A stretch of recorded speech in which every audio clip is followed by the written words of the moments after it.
আসসালামু আলাইকুম দর্শক শ্রোতা।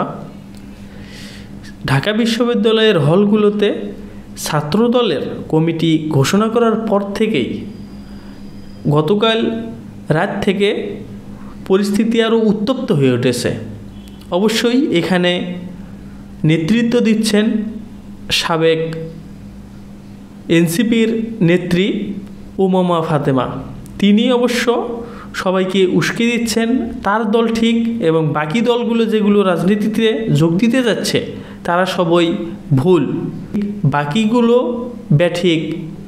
আর এই স্বার্থপরতার কারণে এখন সামাজিক যোগাযোগ মাধ্যমে উঠেছে নানা রকম তর্ক বিতর্ক এবং ঢাকা বিশ্ববিদ্যালয়ের হলগুলোতে ছাত্রদলের কমিটি ঘোষণা করার পর থেকেই তাদের যে এই উত্তপ্ত পরিস্থিতি, সেখানে জুলাই গণ অভ্যুত্থানের পরে তারা যে প্রতিজ্ঞাবদ্ধ হয়েছিল যে তারা এই ছাত্রদলের যে রাজনীতি সেটা করবে না বা সেটা চালাবে না, কিন্তু হঠাৎ করেই এই ঘোষণা দেওয়ার পরেই যে ছাত্র রাজনীতি কমিটি গঠন করা হয়েছে 18টি হলে, এখন সেখান থেকেই এই পরিস্থিতি উত্তপ্ত হয়ে উঠেছে। এখন আমরা একটু বোঝার চেষ্টা করব যে উমামা ফাতেমা কি তার বামপন্থী রাজনীতি ঠিক রাখার জন্য সঠিক কাজটি করেছেন। যেটা আগেই বলেছিলাম যে 18টি হলে তাদের কমিটি ঘোষণার পরেই এই উমামারা তাদের দলবল নিয়ে রীতিমতো আন্দোলন শুরু করে। এই প্রক্রিয়ায় তিনি অবশ্য সাবেক এনসিপির নেত্রী ছিলেন এবং এনসিপি যে তার বিরুদ্ধে অ্যাকশন নিয়েছে, তাকে টিস্যুর মতো ব্যবহার করেছে, সেটা তিনি লাইভে এসে কাঁদো কাঁদো গলায় বলেছেন এবং সকলের সহমর্মিতা পাওয়ার চেষ্টা করেছেন। এবং তার এখন দাবি হচ্ছে হলের যে বামপন্থী ছাত্র সংগঠনগুলো এটি ছাড়া অন্য কোনো ছাত্রলীগ, ছাত্রদল, শিবিরের মতো সংগঠনগুলো আর কোনো রাজনীতি করতে পারবে না এবং তা নিষিদ্ধ করতে হবে।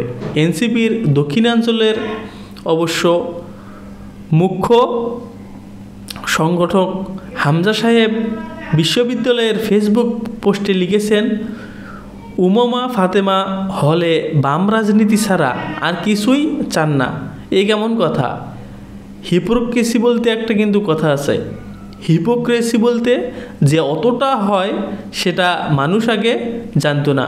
এর আগে অবশ্য উমামা ফাতেমার বিরুদ্ধে তিনি যে এনসিপির বিরুদ্ধে একটা বয়ান দিয়েছিলেন সেটাকে তারা মিথ্যা প্রমাণ করার চেষ্টা করেছে এবং তারা বলেছে যে তিনি তার দায়িত্ব সঠিকভাবে পালন করতেন না এবং গুরুত্বপূর্ণ সভায় অনুপস্থিত থাকতেন। এই জন্যেই এনসিপি তাকে বিতাড়িত করেছে এবং সেখান থেকেই তাদের বিতর্কের সৃষ্টি হয়েছে। যদি রাজনীতি নিষিদ্ধ করতেই হয় তবে সব সংগঠনের জন্যই তা হওয়া উচিত। শুধুমাত্র বামপন্থী সংগঠন ছাড়া বাকিদের নিষিদ্ধ করার দাবি এটা একটা রাজনৈতিক পরিপন্থী কৌশল বা ভুল রাজনীতি।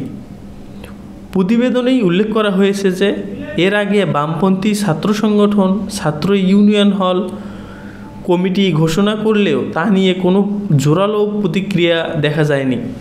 সামাজিক যোগাযোগ মাধ্যম সেখানে উমামা ফাতেমার এই অবস্থানকে দ্বিমুখী নীতি বা হিপোক্রেসি বলে অবহিত করেছিল মাত্র।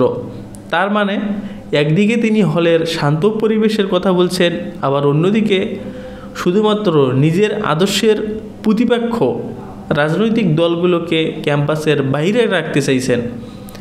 এটা কি আদর্শিক লড়াই নাকি ক্যাম্পাসের নিজেদের একচ্ছত্ব আধিপত্য বিস্তারের যে একগ্র চেষ্টা সেটিই করার চেষ্টা করছেন তিনি। এবং এখানে যে তিনি একক গোষ্ঠী বিস্তারের চেষ্টা করছেন এবং এককভাবে রাজনীতি করার চেষ্টা করছেন হলগুলোতে, এটা স্পষ্টতই তার বক্তব্যেই প্রকাশ পায়। আমরা জানি যে রাজনীতি করতে হলে সবাইকে সমান অধিকার দিতে হবে। আপনি হলে রাজনীতি করবেন আবার বাকিগুলো চুপ করে থাকবে, এ কেমন রাজনীতির নীতি বা নিয়ম নীতি? এরা যে কেউ বিশ্ববিদ্যালয়ের ছাত্র সংগঠন এটা মানবে না, কারণ তারা যদি নিয়মিত বহির্ভূত কোনো কাজ দেখে তাহলে অবশ্যই আঙ্গুল উঠাবে। এখন আপনার মূল্যবান বক্তব্য এই কমেন্টে লিখবেন। ধন্যবাদ।